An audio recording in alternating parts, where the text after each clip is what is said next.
មានឥទ្ធិពលអាចបង្វិលត្រនិចត្រីវិស័យបានអនុស្សាវរីយ៍ជាមួយនឹងត្រីវិស័យបានដកចប់ក្នុងចិត្តរបស់ Einstein រហូតទៅដល់វ័យចំណាស់ក៏លោកនៅតែចងចាំហើយបានសរសេររំលឹកថាគឺចេញពីត្រីវិស័យនេះហើយដែលធ្វើឲ្យលោកមានគំនិតដកចប់មករហូតថានៅពីខាងក្រោយអ្វីៗដែលយើងមើលឃើញដោយភ្នែកនៅមានអ្វីៗជាច្រើនផ្សេងទៀតដែលយើងមើលមិនឃើញ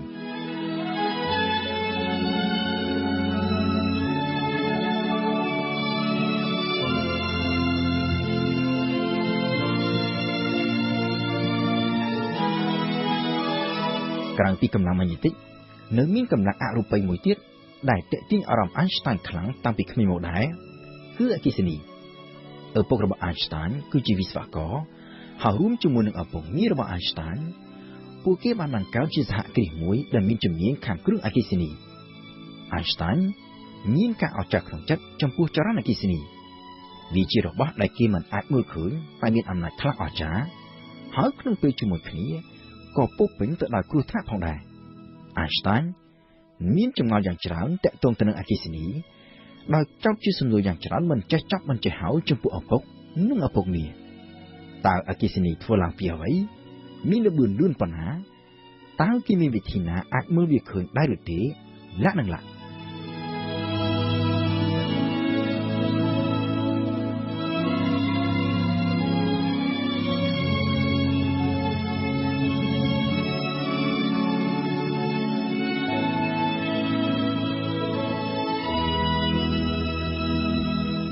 Einstein កើតនៅក្នុងត្រកូលជីវិតក៏ប៉ុន្តែមិនមែនជាអ្នកគោរពប្រតិបត្តិតាមសាសនានិងទំនៀមទម្លាប់របស់ជីវិតនោះទេមិនតែប៉ុណ្ណោះ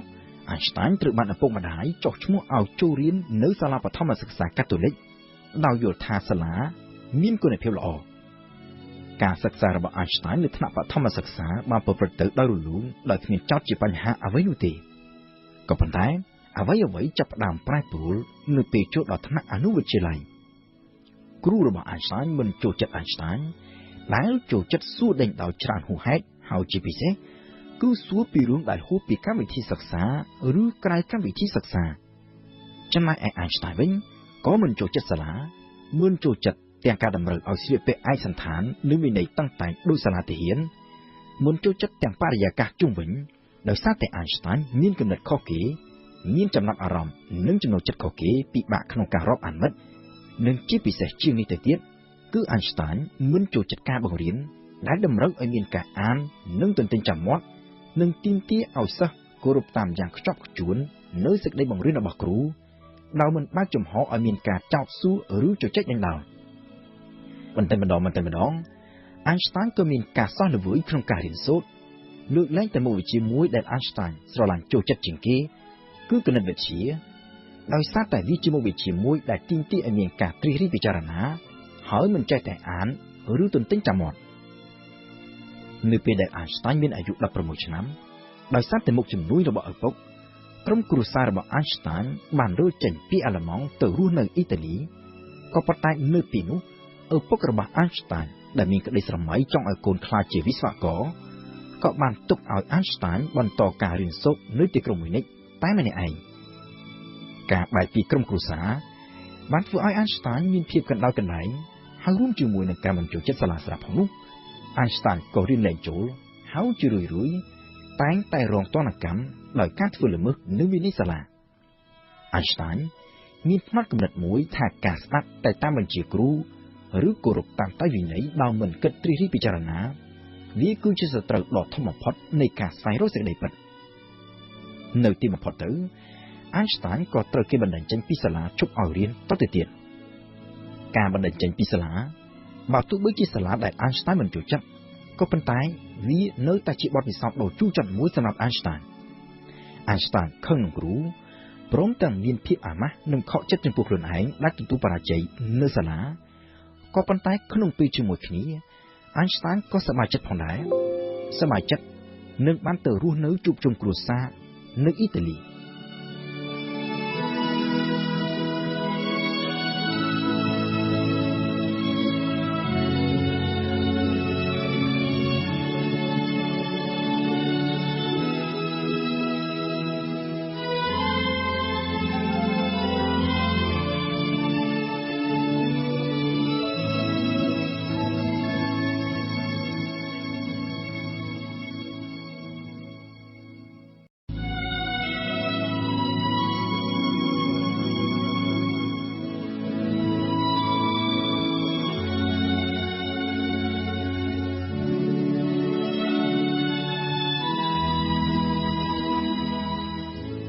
នៅចុងឆ្នាំ1894 Einstein ដែលរៀនមិនចប់ថ្នាក់វិទ្យាល័យផងនោះបានចាក់ចេញពីប្រទេសអាល្លឺម៉ង់ហើយធ្វើដំណើរទៅរស់នៅជួបជុំជាមួយនឹងគ្រួសារនៅឯប៉ែកខាងជើងប្រទេសអ៊ីតាលីទៅដល់មិនយូរប៉ុន្មានផង Einstein បានដាក់ចិត្តស្រឡាញ់ប្រទេសអ៊ីតាលីដែលជាប្រទេសមិនសូវប្រកាន់ទំនៀមទម្លាប់និងវិន័យតឹងរ៉ឹងដូចអាល្លឺម៉ង់ហើយប្រជាជនអ៊ីតាលីនោះទៀតសោតក៏មានភាពរាក់ទាក់និងចិត្តគំនិតបើកចំហដែលត្រូវនឹងផ្នត់គំនិតរបស់ Einstein នៅក្នុងដែនដីដែលជាប្រភពអ្នកប្រាជ្ញសម័យកាល La Renaissance នេះ Einstein រស់នៅក្នុងជីវិតមួយពោរពេញទៅដោយភាពរីករាយនឹងការទស្សនាការប្រគំតន្ត្រីរីករាយនឹងការទស្សនាសារមន្ទីរនិងជាពិសេសរីករាយនឹងការមានពេលវេលាគិតពិចារណានិងអានសៀវភៅទៅតាមចិត្តចង់របស់ខ្លួននៅពេលនោះ Einstein ផ្ដោតអារម្មណ៍ខ្លាំងទៅលើការសិក្សាឆ្វេងយល់ពីប្រវត្តិអ្នកប្រាជ្ញមុនជាពិសេសអ្នកប្រាជ្ញដែលទទួលរងនឹងការរិះគន់ឬដាក់ទោសដោយសារតែប្រកាន់គំនិតផ្ទុយពីជំនឿនិងទំនៀមទម្លាប់ចាស់រួមមានដូចជាតារាវិទូប៉ូឡូស Nicolas Copernic និងអ្នកប្រាជ្ញអ៊ីតាលី Galileo Galilei ជាដើមសម្រាប់មនុស្សដូចជា Einstein ដែលចូលចិត្តមានសិទ្ធិសេរីភាពពេញលេញក្នុងការគិតពិចារណាអានសៀវភៅនិងសិក្សាឆ្វេងយល់ទៅលើប្រធានបទតាមតែខ្លួនចង់ដោយមិនបារម្ភពីការគោរពវិន័យសាលានិងការបង្រៀនរបស់គ្រូវាគ្មានអ្វីដែលសប្បាយជាងជីវិតអ្នកប្រាជ្ញក្រៅសាលាដូចជានៅអ៊ីតាលីនេះទេក៏ប៉ុន្តែជីវិតសប្បាយរីករាយនេះវាមិនបានថិតថេរនៅយូរប៉ុន្មាននោះទេកិច្ចការរកស៊ីរបស់ឪពុក Einstein ត្រូវទទួលបរាជ័យជាបន្តបន្ទាប់ហើយជីវភាពគ្រួសារក៏ចាប់ផ្ដើមធ្លាក់ចុះពីមួយថ្ងៃទៅមួយថ្ងៃ Einstein ក៏ចាប់ផ្ដើមមានការខ្វល់ខ្វាយពីដំណើរជីវិតទៅថ្ងៃអនាគត Einstein ដឹងច្បាស់ថាលោកមិនអាចបន្តរស់នៅដោយពឹងលើឪពុកម្ដាយបែបនេះតទៅទៀតបានទេហើយការរស់នៅតាមរបៀបរបស់លោកនៅអ៊ីតាលីនេះអ្វីត្បិតតែវាជាដំណើរជីវិតដ៏រីករាយមួយហើយលោកក៏អាចកើនចំណេះដឹងច្រើនជាងកាលពីរៀននៅសាលាទៅទៀតក៏ប៉ុន្តែវាក៏មិនអាចផ្ដល់ឱកាសក្នុងការស្វែងរកការងារធ្វើដើម្បីបានលុយមកចិញ្ចឹមជីវិតបាននោះដែរក្រោយពីបានគិតពិចារណាយ៉ាងល្អិតល្អន់ Einstein ក៏បានកំណត់ក្នុងចិត្តថានឹងចាប់យកអាជីពជាសាស្ត្រាចារ្យខាងរូបវិទ្យាក៏ប៉ុន្តែដើម្បីអាចធ្វើជាសាស្ត្រាចារ្យបានលោកចាំបាច់ត្រូវតែត្រឡប់ទៅចូលរៀននៅសាលាវិញ Einstein ចូលចិត្តសាលានៅអ៊ីតាលីក៏ប៉ុន្តែលោកមានចំណោទខាងភាសាដូច្នេះហើយទើបលោកសម្រេចចិត្តទៅរៀននៅស្វីសដែលជាសាលាមានផ្នត់គំនិតសេរីនិយមប្រហាក់ប្រហែលនឹងអ៊ីតាលីតែល្អត្រង់និយាយភាសាអាល្លឺម៉ង់ Einstein បានសន្យាជាមួយនឹងឪពុកម្ដាយថានឹងខិតខំរៀនដោយខ្លួនឯងនៅផ្ទះដើម្បីប្រឡងចូលរៀននៅសាលា Polytechnic ក្រុង Zurich ដែលជាសាកលវិទ្យាល័យដ៏ល្បីល្បាញមួយខាងផ្នែកវិស្វកម្មនិងវិទ្យាសាស្ត្រទូទៅក៏ប៉ុន្តែការប៉ុនប៉ងប្រឡងចូលសាលា Polytechnic នេះត្រូវទទួលបរាជ័យដែលនៅក្នុងការប្រឡងឆ្នាំ1895 Einstein បានពិន្ទុល្អតែខាងគណិតវិទ្យានិងរូបវិទ្យាចំណែកឯមុខវិជ្ជាផ្សេងទៀតត្រូវធ្លាក់ទាំងអស់ទោះជាយ៉ាងនេះក៏ដោយ Einstein ក៏មិនសុខចិត្តបោះបង់ចោលការព្យាយាមតែត្រឹមនេះដែរដោយបានទៅរៀនព្រាហ្មណ៍រយៈពេល1ឆ្នាំមុននឹងត្រឡប់មកប្រឡងម្ដងទៀតហើយបានជាប់ចូលរៀនសាលា Polytechnic Zurich នៅឆ្នាំ1896នៅពេលនោះ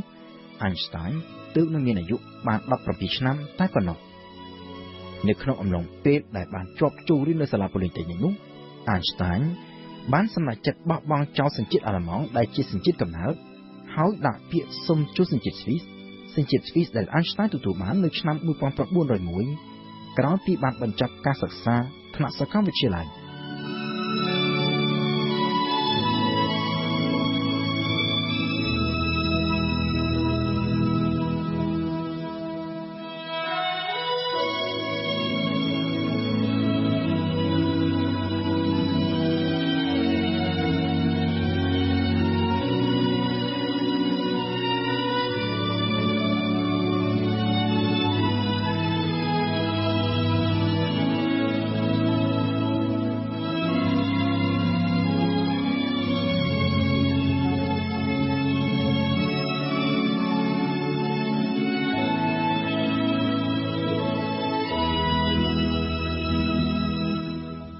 នៅសាលា Polytechnic ក្រុង Zurich Einstein បានបង្កើតនូវទំនាក់ទំនងជិតស្និទ្ធជាមួយនឹងមិត្តរួមថ្នាក់ម្នាក់មានដើមកំណើតមកពីសាសឌីឈ្មោះថា Mileva Maric ដែលជាសិស្សស្រីតែម្នាក់គត់នៅក្នុងថ្នាក់ក៏ប៉ុន្តែជាសិស្សដ៏ឆ្នើមម្នាក់ Einstein និង Mileva Maric ចំណាយពេលច្រើនរៀនជាមួយគ្នាជជែកដេញដោលគ្នាពីរូបវិទ្យាហើយបន្តិចម្ដងភាពជិតស្និទ្ធនៅក្នុងទំនាក់ទំនងក្នុងការសិក្សាក៏បានរាលដាលទៅជាទំនាក់ទំនងផ្ទាល់ខ្លួនអ្នកទាំងពីរចាប់ចិត្តស្រឡាញ់គ្នាហើយសន្យាថានឹងរៀបការនឹងគ្នានៅក្រោយពេលបញ្ចប់ការសិក្សា Einstein បានប្រឡងជាប់ទទួលសញ្ញាបត្រជាសាស្ត្រាចារ្យខាងរូបវិទ្យានៅឆ្នាំ1900នៅក្នុងវ័យ21ឆ្នាំនេះគួរតែជាការបើកទំព័រជីវិតដ៏មានសុភមង្គលមួយសម្រាប់ Einstein មានគូស្នេហ៍មានសញ្ញាបត្រនៅក្នុងដៃអាចចាំអាជីពជាសាស្ត្រាចារ្យទៅតាមក្តីស្រមៃហើយអាចរៀបការកសាងគ្រួសារជាមួយនឹងគូស្នេហ៍របស់ខ្លួនក៏ប៉ុន្តែអ្វីៗមិនបានដំណើរការទៅតាមក្តីបំណងទាំងអស់នេះទេក្នុងរយៈពេលប្រមាណជា2ឆ្នាំចាប់តាំងពីបញ្ចប់ការសិក្សាមក Einstein បានដាក់ពាក្យសុំបង្រៀននៅស្ទើរតែគ្រប់ទីកន្លែងទាំងអស់ក៏ប៉ុន្តែគ្មានសាលាណាមួយទទួលឲ្យ Einstein ធ្វើជាសាស្ត្រាចារ្យនោះទេ Einstein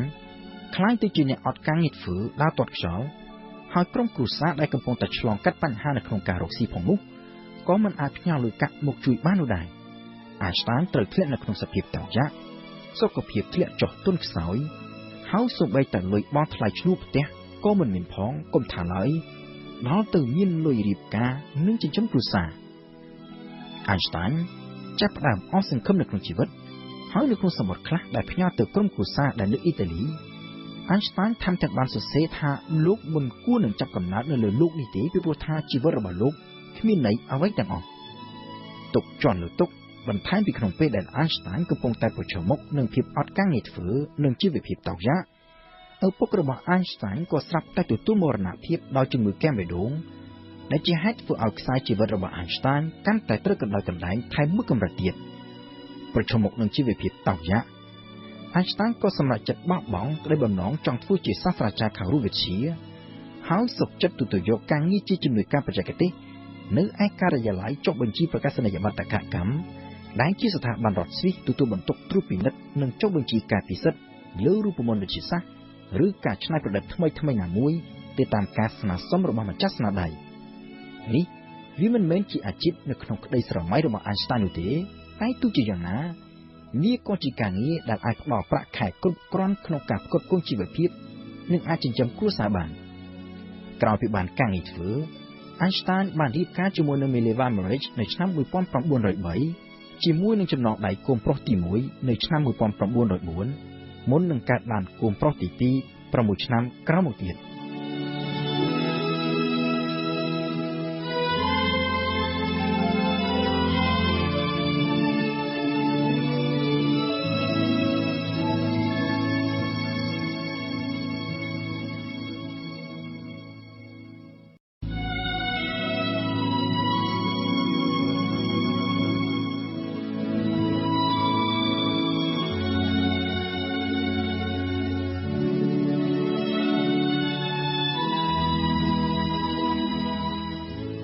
នៅឆ្នាំ1902ក្រោយពីបញ្ចប់ការសិក្សាពីសាកលវិទ្យាល័យក៏ប៉ុន្តែមិនអាចរកការងារធ្វើបាន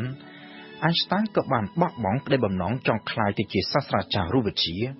ហើយសុខចិត្តទទួលយកការងារជាអ្នកជំនួយការបច្ចេកទេសតូចតាចមួយនៅក្នុងស្ថាប័នរដ្ឋស្វីស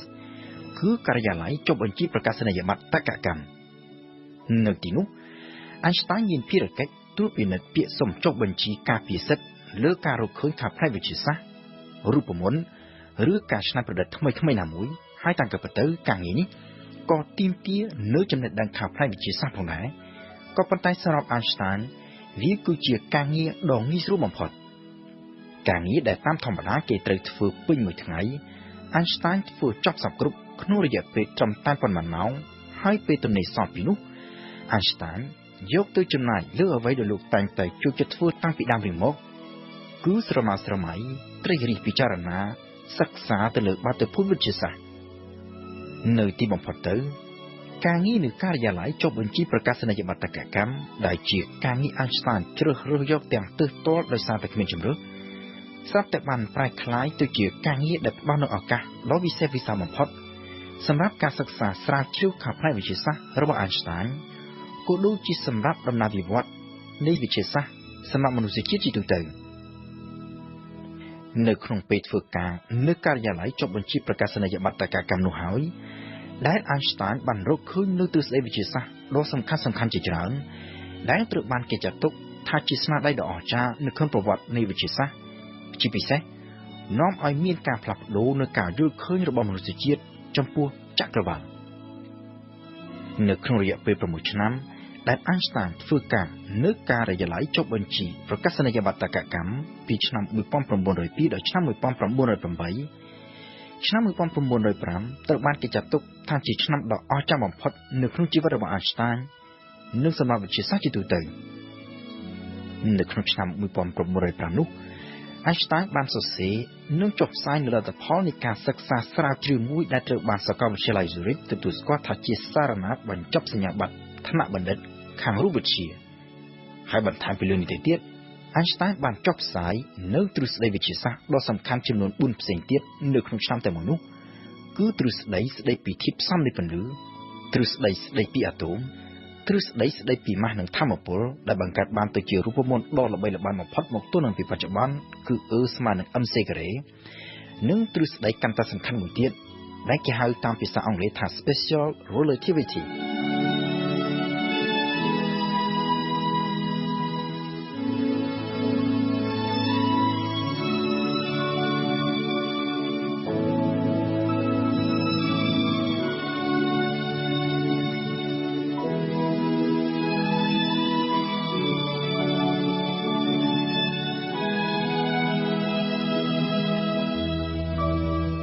នៅពេលដែល Einstein បង្កើតបាននូវទ្រឹស្ដីវិទ្យាសាស្ត្រដ៏សំខាន់នៅក្នុងឆ្នាំ1905 Einstein មានវ័យទើបនឹងបាន26ឆ្នាំប៉ុណ្ណោះហើយក៏មិនមែនជាអ្នកវិទ្យាសាស្ត្រអ្វីនោះដែរគឺគ្រាន់តែជាបុគ្គលិកតូចតាចម្នាក់នៅក្នុងការិយាល័យចុះបញ្ជីប្រកាសនីយបត្រកម្មតែប៉ុណ្ណោះក៏ប៉ុន្តែនៅក្រៅពេលដែលទ្រឹស្ដីអស់ទាំងនេះត្រូវបានគេយកទៅចុះផ្សាយកេរ្តិ៍ឈ្មោះរបស់ Einstein ក៏បានចាប់ផ្ដើមល្បីរន្ទឺហើយនៅឆ្នាំ1909 Einstein ត្រូវបានសាកលវិទ្យាល័យ Zurich តែងតាំងឲ្យធ្វើជាសាស្ត្រាចារ្យខាងរូបវិទ្យាសម្រាប់ Einstein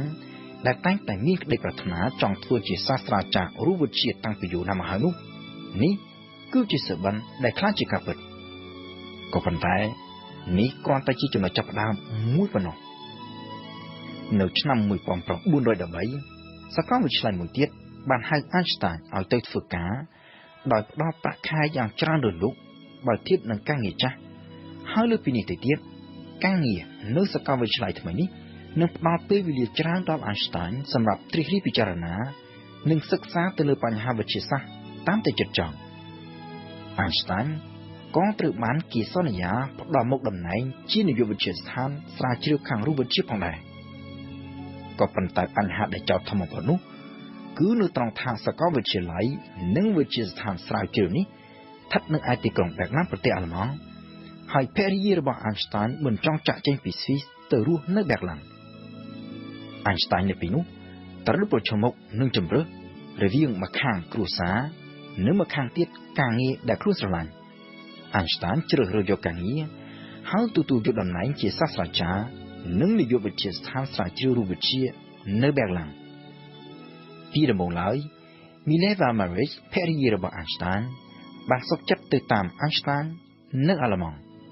ក៏ប៉ុន្តែរស់នៅបានតែប៉ុន្មានខែ Mileva ក៏បាននាំកូនប្រុសទាំងពីរត្រឡប់មកស្វីសវិញដោយទុក Einstein ឲ្យនៅបែកឡាំងតែម្នាក់ឯងមូលហេតុមិនមែនមានត្រឹមតែថា Mileva មិនចង់រស់នៅទីក្រុងបែកឡាំងនោះទេតែសំខាន់ជាងនេះទៅទៀតគឺដោយសារតែ Einstein មានទំនាក់ទំនងស្នេហាជាមួយនឹងស្ត្រីថ្មីដែលត្រូវជាបងជីដូនមួយមានឈ្មោះថា Elsa នៅឆ្នាំ1919ក្រោយពីរស់នៅបែកគ្នាអស់រយៈពេល5ឆ្នាំ Einstein និង Mileva Maric ក៏បានលែងលះគ្នាជាផ្លូវការហើយប្រមាណជា3ខែក្រោយមក Einstein ក៏បានរៀបការជាមួយនឹង Elsa ជាផ្លូវការតាមការពិតមុននឹងឈានទៅដល់ការចុះកិច្ចព្រមព្រៀងលែងលះគ្នានេះ Einstein បានចុះខសន្យាជាមួយនឹង Mileva Maric ថាប្រសិនបើ Mileva ព្រមព្រៀងចុះហត្ថលេខាលែងលះនៅថ្ងៃណាមួយនោះដែល Einstein ទទួលបាននៅពានរង្វាន់ Nobel លុយទាំងអស់ដែលបានពីរង្វាន់ Nobel នេះនឹងត្រូវប្រគល់ទៅឲ្យ Mileva និងកូនប្រុសទាំងពីរនៅក្នុងអំឡុងពេលនោះ Einstein មានភាពប្រកបក្នុងចិត្តថាតាមរយៈទ្រឹស្ដីដែលលោកបានរកឃើញលោកប្រកាសជានឹងទទួលបានពានរង្វាន់ Nobel ក៏ប៉ុន្តែពីមួយឆ្នាំទៅមួយឆ្នាំទ្រឹស្ដីដ៏សំខាន់របស់លោកស្ដីពី General Relativity នៅតែជាបញ្ហាចម្រូងចម្រាសហើយបេក្ខភាពរបស់លោកក៏ត្រូវបានគណៈកម្មាធិការ Nobel ច្រានចោលម្ដងជាពីរដងរហូតទាល់ទៅដល់ឆ្នាំ1922ទើប Einstein ត្រូវបានគេប្រគល់រង្វាន់ Nobel ខាងរូបវិទ្យាតាមពិតទៅរង្វាន់ Nobel នោះក៏មិនមែនបានមកដោយសារតែទ្រឹស្ដីដ៏ល្បីល្បាញស្ដីពី General Relativity នេះដែរតែបានមកដោយសារតែទ្រឹស្ដីស្ដីពីធាតុផ្សំនៃពន្លឺដែល Einstein បានរកឃើញនិងចុះផ្សាយតាំងពីឆ្នាំ1905នៅពេលដែលលោកកំពុងតែធ្វើការនៅឯការិយាល័យចុះបញ្ជីប្រកាសនីយបត្រកម្មនៅឯប្រទេសស្វីសនៅឡើយទោះជាយ៉ាងណារង្វាន់ Nobel នេះវាគឺជាការផ្ដល់នូវកិត្តិយសនិងការទទួលស្គាល់ចំពោះសមត្ថភាពជាអ្នកវិទ្យាសាស្ត្ររបស់ Einstein ហើយលុយទាំងអស់ដែលបានពីរង្វាន់ Nobel នេះត្រូវបាន Einstein ប្រគល់ទៅឲ្យ Mileva Maric និងកូនប្រុសស្របទៅតាមការសន្យានៅក្នុងកិច្ចព្រមព្រៀងលែងលះសម្រាប់ Einstein នេះមិនមែនមានន័យត្រឹមតែជាការបំពេញតាមកិច្ចសន្យាដែលបានចុះតាមប៉ុណ្ណោះទេតែជានេះទៅទៀតការប្រគល់លុយដ៏ច្រើនសន្ធឹកសន្ធាប់ទៅផ្គត់ផ្គង់ជីវភាពអតីតភរិយាព្រមទាំងបំរុងទុកសម្រាប់អនាគតកូនប្រុសទាំងពីរបែបនេះវាក៏បានជួយបន្ធូរបន្ថយយ៉ាងច្រើនផងដែរនៅពីរដ្ឋភាព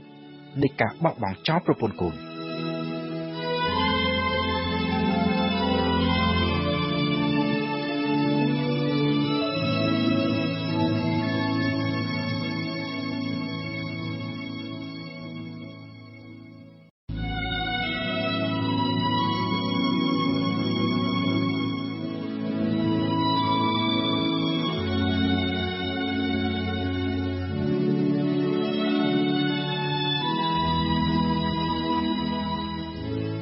Special Relativity គឺជាទ្រឹស្ដីមួយនៅក្នុងចំណោមទ្រឹស្ដីសំខាន់ៗទាំង4ដែលលោក Albert Einstein បានរកឃើញនៅក្នុងឆ្នាំ